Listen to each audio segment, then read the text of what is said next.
Protein shakes can be good for you if consumed in moderation and in conjunction with a balanced diet and regular exercise. Protein shakes can be good for you if consumed in moderation and in conjunction with a balanced diet and regular exercise, which is essential for building and repairing muscle tissue. However, it is important to choose high-quality protein sources and avoid shakes with added sugars and other unnecessary ingredients. When it comes to daily intake, it depends on your individual needs and goals. Generally, the recommended daily protein intake for adults is 0.8 grams per kilogram of body weight.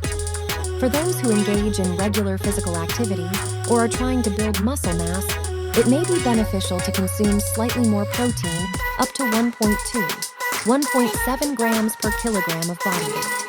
It is also important to note that protein shakes should not be used as a replacement for whole foods, as they do not contain the same variety of nutrients and fiber.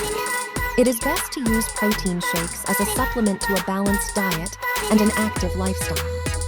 As always, it is recommended to consult with a healthcare professional or a registered dietitian to determine the best protein intake and sources for your individual needs.